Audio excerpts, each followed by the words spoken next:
So, the role of athlete was never mine in the family. And I know that you're shocked. We lived out Adlerian theory in my home. My eldest brother, Alan, and then the number 3 sister, Laurie, scholar athletes. My sister Cheryl, second in birth order, then me, the last in line. We were artists. We tended more toward bohemian ways. However, this doesn't mean I didn't have I can't move away from the mic. This doesn't mean I didn't have an athletic side. In my younger days, I played softball and volleyball. I rode my bike everywhere, and in my high school years, I was a lifeguard in private pools and then at the Y, teaching swimming miles every year, and running around after kids at camp. But, as is obvious, that was a long time ago. Because all of you watch me limp up the stairs because I've postponed knee surgery for just about 20 years now. And I found myself truly, you're allowed to laugh at these things? I'm poking fun of myself. There you go, folks. So really, you have that church face like, oh, so serious, it's sermon time. Come on. So, I found myself truly laughing out loud when I was sent not once, but multiple times, the meme with the people saying how much like a glow stick we sound when we stand from a seated position. And I thought, that is exactly what that sounds like. When you stand up, I was like, yes! Oh my gosh, yes! How humorous.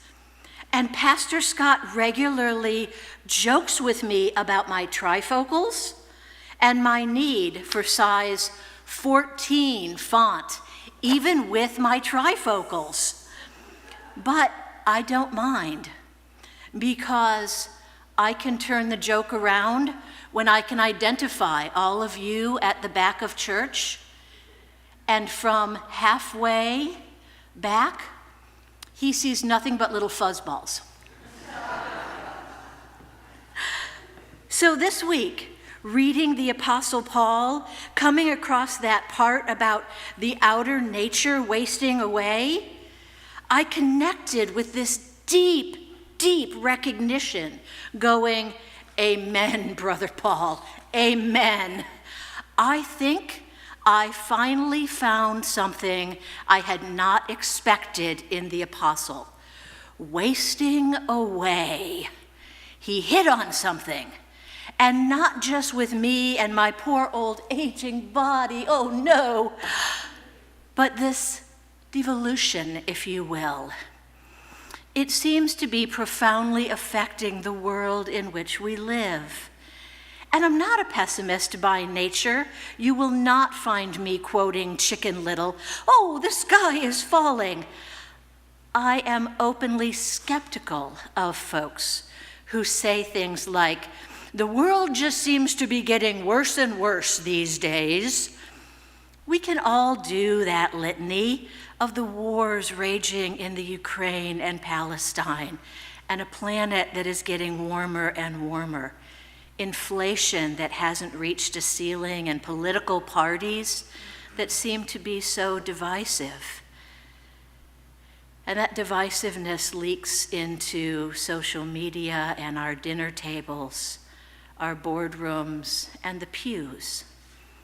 But if we begin that litany, any student of history could easily match that litany across any time frame in history, right? And that's where we find Paul meeting us today in our text, because he too was aware that depending on where we focus, things will be either altogether discouraging or if we remind ourselves, and if we are to call ourselves Christian, if we focus our attention differently, then we can remember that we are not to lose heart and not to lose hope. We can, as this statement is saying, choose not to live in denial, but in the listing and the litany of events, which is real, like my bad knees are real, we can choose to list those things that are being renewed day by day, those things that we cannot see, those things that are equally eternal, the things we don't usually list day by day. If that's where our energy and our focus is, something powerful begins to happen. What if we start paying attention to the willingness and the commitment of those who will run into a burning building when alarms go off, those who are willing to pull people out and risk their own life? You can't see that kind of courage and commitment, but it's there and it happens every day, doesn't it? Do you reflect often on that? How about a church's unwavering commitment, one generation to the next, to feed and clothe and care for the unsheltered in an area, even in the face of a pandemic? Now, you can see those results, but you can't see the eternal essence that's at the core, and that's the heart of what I'm talking about. Or this example that I saw yesterday, two sisters hanging out, one pushing the other in her wheelchair, not because it was required, but it was just the natural thing to do as they moved around the event that was being hosted. And yeah, they were both gathering candy and bubbles and various toys, but then they moved right in to the foam party. One running, one being wheeled, both squealing at the top of their lungs, throwing foam at each other and other children, both looking like giant snow women and other snowmen and women in this huge foam party.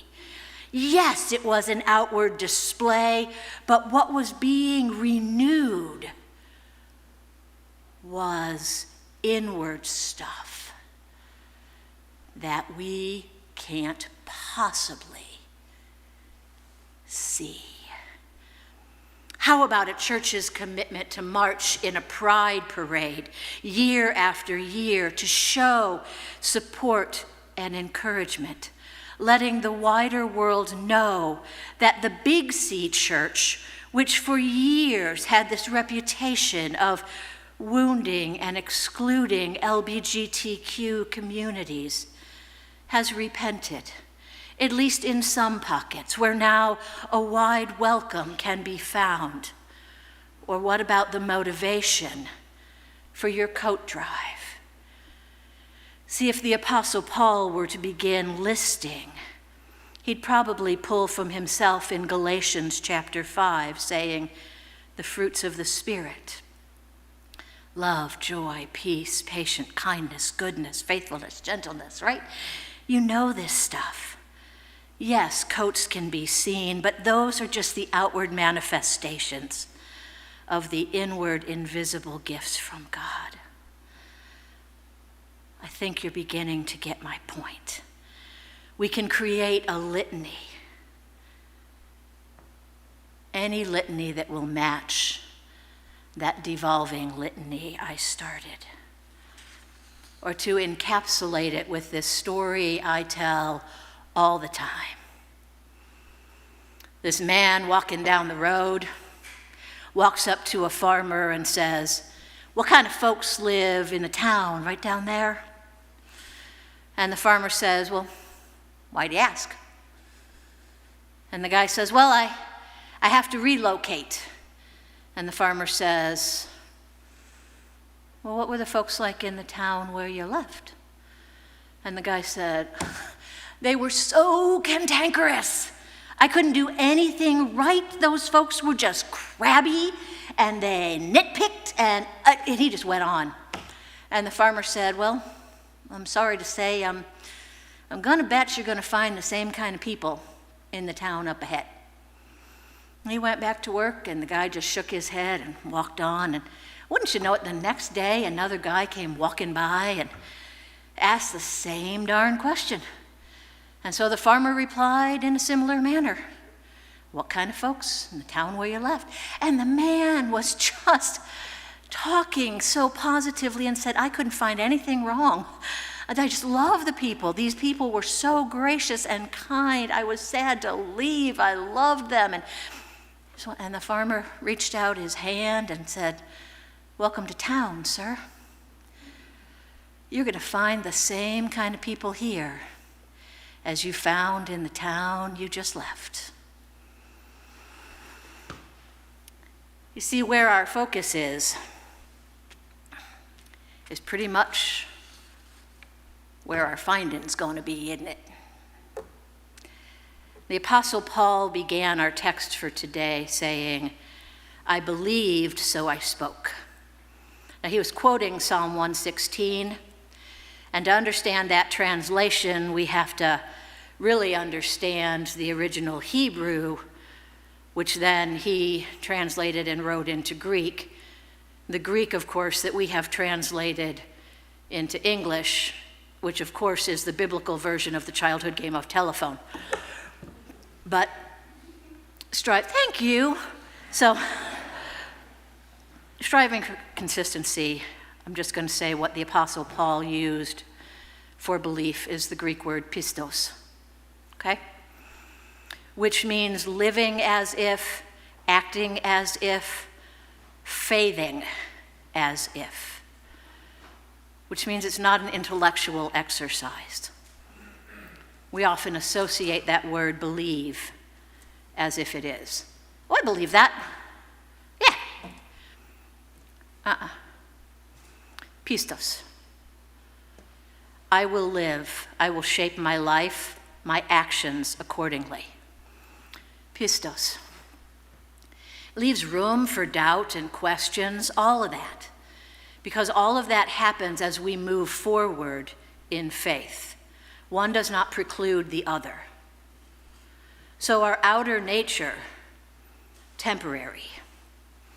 But our inner being, our quest for a deeper relationship, our search for answers, our faith that seeks understanding, these things seem to be as eternal as the God who seeks to be in relationship with us, the God who meets us in our seeking, who provides wisdom and peace, and I would venture to say, better questions. So let us give thanks for that and so much more. Amen.